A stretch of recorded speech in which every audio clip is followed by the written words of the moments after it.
আসসালামু আলাইকুম প্রিয় ভাই বোনেরা, ওয়েব এক্সপার্টের ক্লায়েন্ট হান্টিং এর আরো একটি নতুন এপিসোডে আপনাদের স্বাগত জানাচ্ছি।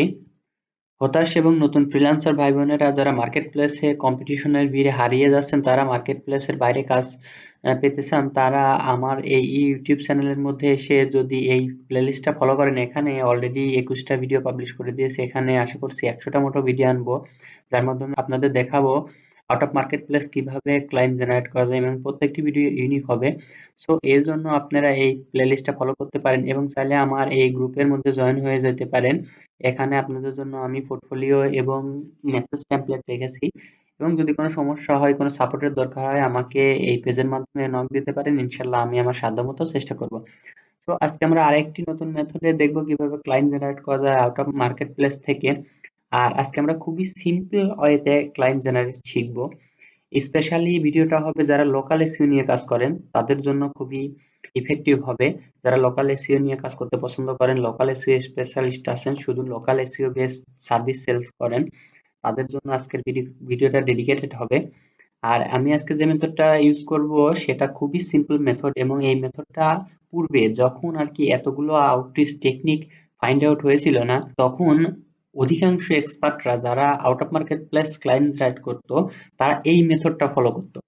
আর এখন যেহেতু অনেকগুলো মেথড আমরা সবাই মিলে বা এক্সপার্ট ভাইরা ফাইন্ড আউট করে ফেলেছে, অনেক মাধ্যমে এখন ক্লায়েন্ট জেনারেট করা যায় আউট অফ মার্কেট প্লেস থেকে। তাই এই যে প্রথম মেথডটা ছিল, এই মেথডটার গুরুত্ব এখন কমে গেছে, মানে এই মেথডে এখন খুব একটা আউটরিচ করে না। তো যেহেতু এখানে খুব একটা আউটরিচ করে না, তার মানে কি দাঁড়াইলো, তার মানে এখানে কম্পিটিশন কম। সো যেহেতু যেখানে কম্পিটিশন কম সেখানে সম্ভাবনা বেশি, তাই আমরা সেই ফার্স্টের মেথডটাই আজকে ইউজ করব। এবং এখানে যেহেতু কম্পিটিশন কম, আমাদের সম্ভাবনা বেশি, আর যেখানে সম্ভাবনা বেশি আমরা সেখানে বেশি ট্রাই করব। সো চলুন চলে যাই গুগলে, আর দেখি গুগল থেকে খুবই সিম্পল ওয়েতে কিভাবে আমরা ক্লায়েন্ট জেনারেট করতে পারি, ক্লায়েন্টের লিড কালেক্ট করতে পারি। সো গুগলে এসে আমি সার্চ করব legal service. Legal service in why, দেখতে পাচ্ছেন আমি আগে সার্চ করেছিলাম, এটা নিয়ে কাজ করেছিলাম, যার কারণে আমার সার্চে আছে। সো আমি এটা দিয়েই সার্চ করছি আপনাদের দেখানোর সাথে। এখানে ট্রাই করলে আপনারা ইনশাল্লাহ কাজ পাবেন। তবে ভাই, একটা দুইটা ট্রাই করলেন, একদিন দুই দিন ট্রাই করলেন আর হবে না কিন্তু, ঠিক আছে? এটা ধৈর্য ধরে লেগে থাকতে হবে, পরিশ্রম করতে হবে এবং ট্যালেন্ট দেখাতে হবে। আপনার যেখানে সেখানে আউটরিচ করলেও হবে না। এখানে তো অনেক অনেক দেখেন, এখানে কতগুলো ওয়েবসাইটের সার্চ আসছে, দেখছেন কতগুলো? যদিও এত না, এটা গুগল দেখায়, তারপরেও কত কমবে, তারপরেও তো অনেক, তাই না? সো এভাবে আন্দাজে করলে কিন্তু হবে না। আপনাদের বিচক্ষণতার সাথে আউটরিচ করতে হবে, দেখতে হবে সম্ভাবনা বেশি কোথায়, কার আসলে সার্ভিসটা দরকার।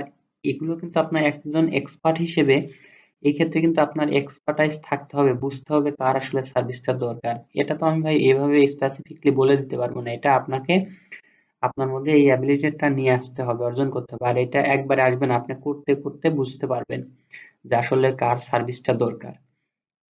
তখন আপনি দেখা যাচ্ছে 100টা আউটরিচ করলে 4-5টা এর মধ্যে থেকে কনভার্ট করে নিয়ে আসতে পারবেন। আর এখন আপনারা 100টা টার্গেট রাখবেনই না, মিনিমাম টার্গেট রাখবেন 1000টা।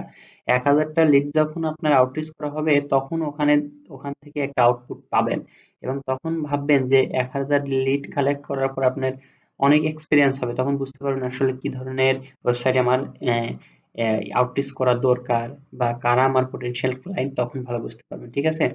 1000 ক্লায়েন্টের একটা মাইন্ড সেট আপ করে নিয়ে তারপরে আপনারা এখান থেকে লিড কালেক্ট করবেন, এবং লিড কালেক্ট করে 1000 আউটরিচ করতে 1 মাসের বেশি লাগবে না, প্রতিদিন বেশি না, 30-35টা করে করলে পারে এনা। আর একবার যদি আপনি এই টেকনিকগুলো আয়ত্ত করে ফেলতে পারেন, বুঝতে পারেন যে আসলে কোন টেকনিকটা ফলো করে আমি ক্লায়েন্ট পাচ্ছি, আমার কাজের সাথে আমার স্কিলের সাথে ফিট হচ্ছে, তাহলে তখন আর সমস্যা হবে না। তখন দেখা যাচ্ছে প্রতি মাসে আপনি কিছু না কিছু আউটরিচ করে ক্লায়েন্ট বের করে নিয়ে আসতে পারবেন ইনশাল্লাহ। সো চলুন দেখি এখান থেকে আমরা কিভাবে আমাদের টার্গেটেড ক্লায়েন্ট গুলো পেতে পারি।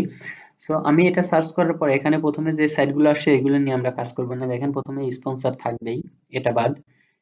স্পন্সর বাদ, আমরা নিচে চলে যাবো, স্ক্রল করে নিচে আসার পর এখান থেকে আপনার দুই ধরনের টেকনিকে ক্লায়েন্ট বের করতে পারেন। প্রথম টেকনিক হচ্ছে, এখানে দেখতে পাচ্ছেন লোকাল সার্ভিস যারা দেয় তাদের এখানে রিভিউ রেটিং রয়েছে, তাদেরকে আপনি টার্গেট করতে পারেন। মানে এখানে যাদের রিভিউ রেটিং কম আছে তাদেরকে টার্গেট করতে পারেন। এই যে মোর বিজনেস দেখতে পাচ্ছেন, এখানে ক্লিক করতে পারেন তাদের জন্য। আরেকটা হয় হচ্ছে, আমি এখান থেকে দেখাবো, আরেকটা হয় আগে আপনাদের দেখায় নেই।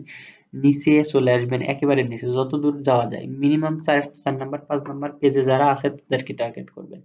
এবং তাদের টার্গেট করার পরে তাদেরকে নিয়ে রিসার্চ করবেন তাদের ওয়েবসাইটে আসলে এসএ দরকার কিনা, অ্যাডস ক্যাম্পেইন চলছে কিনা, অ্যাডস দরকার কিনা। রিসার্চ করার পরে যেগুলো সবথেকে পটেনশিয়াল, যাদের সবথেকে সমস্যা বেশি, তাদেরকে আপনি আউটরিচ করবেন। ঠিক আছে? এখান থেকে এখানে স্পন্সর রয়েছে। আমরা আরেকটু নিচে যাই।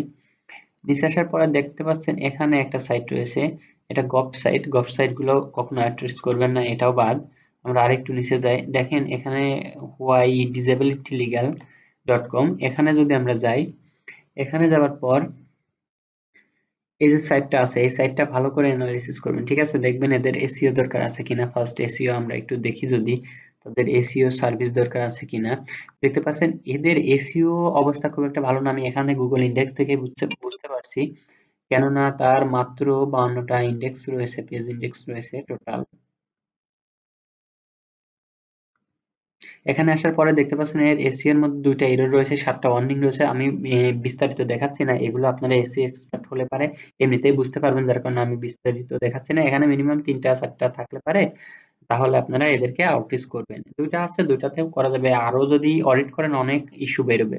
তো ঠিক আছে, এসইওটা গেল, তার মানে এসইওর জন্য আমরা তাকে আউটরিচ করতে পারি। যাই হোক, 2টা থাকলে পারে সেখানে সম্ভাবনা একটু কম, আপনারা একটু বেশি ট্রাই করবেন। আমি ভিডিও বড় করবো না, যার কারণে অনেকগুলো ট্রাই করে দেখাচ্ছি না, আমি স্টেপ গুলো দেখাচ্ছি, আপনারা জাস্ট এটা ফলো করবেন। সো এখন এদের দেখি গুগল অ্যাডস চালিয়েছে কিনা। এখানে অ্যাডস চালিয়েছে সেটা আমরা বুঝতে পারছি যে পিক্সেল হেল্পারে দেখতে পাচ্ছি ওয়ান ডিটেক্টেড, তার মানে সে ফেসবুক অ্যাডসটা চালিয়েছে। সো ফেসবুক অ্যাডস এর জন্য এখানে আউটরিচ করা যাবে না, তাহলে এই সাইটটা ফেসবুক অ্যাডস এর জন্য উপযোগী নয়। ঠিক আছে? ঠিক আছে, আমি একটা সাইট আপনাদের দেখালাম কিভাবে করবেন, জাস্ট একটা সাইট আপনাদের দেখাইলাম কিভাবে করবেন। এখান থেকে আপনারা আশা করি বুঝতে পারছেন। যদি এক্সপার্ট হন, আপাতত এতটুকু স্কিল নিয়ে ইনশাল্লাহ আশা করছি মার্কেট প্লেসে আসছেন, তার কারণে আমি ডিটেলস দেখাচ্ছি না, আর কোনো সাইট নিয়ে দেখাচ্ছি না, দেখাতে গেলে ভিডিও বড় হয়ে যাবে। এখন আমি আরেকটা যে টেকনিক দেখাতে চেয়েছিলাম সেটা দেখাই। আমি যদি রিভিউ রেটিং যেখানে রয়েছে সেখানে চলে যাই, এখানে আসার পর আমরা মোরে ক্লিক করব, মোর বিজনেসে ক্লিক করব। এই যে মোর বিজনেস, কেননা এই তিনটার মধ্যে যারা আছে এরা তো অলরেডি র্যাঙ্কে আছে, সো এদের নিয়ে কাজ করে কোনো লাভ নেই। যারা র্যাঙ্কে আছে তারা কেন আপনার সার্ভিস নিবে। এখান থেকেও আমরা নিচে চলে আসবো, নিচে এসে দেখবো কাদের রেটিং খুবই কম আছে, রিভিউ কম আছে। দেখতে পাচ্ছেন এখানে একটা সার্ভিস আছে যাদের 14টা রেটিং রয়েছে। এখানে এই যে দেখতে পাচ্ছেন ডিরেকশন, কল, শেয়ার, ওয়েবসাইট, আমরা এই ওয়েবসাইটের মধ্যে চলে যাব। ওয়েবসাইটে যাওয়ার পর ওয়েবসাইট অ্যানালাইসিস করে দেখব। আচ্ছা, এই ওয়েবসাইটের আসার পর আপনারা প্রথমে ইউজার ইন্টারফেসটা সুন্দর করে এক নজর দেখে নেবেন। দেখার পরে এদের কন্টাক্ট ডিটেলস কালেক্ট করার আগে আগে দেখবেন আপনি যে সার্ভিস দিচ্ছেন সেই সার্ভিসের ইস্যু আছে কিনা। সেই সার্ভিসের ইস্যু দেখার জন্য আমরা এসইও ইস্যু দেখার জন্য এসইও কোয়াকে চলে যাচ্ছি। এখান থেকে ডায়াগনোসিস, এখানে আসার পর দেখতে পাচ্ছেন তার 3টা ওয়ার্নিং আছে, 3টা এরর আছে, 7টা ওয়ার্নিং আছে। তার মানে এই সাইট নিয়ে কাজ করা যায়। ইনার এসইও ল্যাক আছে। ঠিক আছে? অডিট করলে আরো অনেক বেরোবে। ক্যানোনিক্যালি নেই, ক্যানোনিক্যাল ট্যাগই নেই, তার মানে ইনার যদি অডিট করি আরো অনেক রিপোর্ট, অনেক ইস্যু বেরাবে, এটা 100% শিওর। ঠিক আছে? তার মানে আমরা একে এসইও সার্ভিস দিতে পারি। এখন দেখি আমরা অ্যাডস এর সার্ভিস তাকে দিতে পারি কিনা। অ্যাডস এর সার্ভিস দেওয়ার জন্য দেখি সে গুগল অ্যাডস চালিয়েছে কিনা, এটা এনাবেল করি। এটা এনাবেল করার পর আমরা যদি এই পেজটা একটু রিফ্রেশ দিই, এখন দেখতে পাচ্ছি সে আসলে গুগল অ্যাডস চালিয়েছে। এই যে তার অনেকগুলো ট্যাগ পাওয়া গিয়েছে, তার মানে সে গুগল অ্যাডস চালিয়েছে। কিন্তু আমার মনে হচ্ছে সে প্রপারলি গুগল অ্যাডসটা সেট আপ করতে পারেনি। আচ্ছা, যাই হোক, গুগল অ্যাডস চালিয়েছে। আর দেখি ফেসবুক এর কি অবস্থা। সে ফেসবুক কোনো অ্যাডস চালায়নি, শুধু গুগল অ্যাডস চালিয়েছে। সো যে গুগল অ্যাডস চালায় তার কিন্তু ফেসবুক অ্যাডস চালানোর সম্ভাবনা অনেক বেশি, কারণ গুগল অ্যাডসে খরচ বেশি কিন্তু আউটপুট কম, আর ফেসবুক অ্যাডসে খরচ কম আউটপুট বেশি।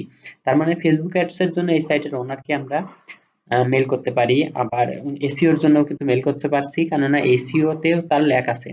এরকম আমরা অনেক সাইট পাবো, যদি একটু রিসার্চ করি অনেক সাইট পাবো যাদের একাধারে ফেসবুক অ্যাডস, গুগল অ্যাডস এবং এসইও তিনটার একটাও করা নেই। তিনটা সার্ভিসের জন্যই আমরা তাদের সাথে যোগাযোগ করতে পারি।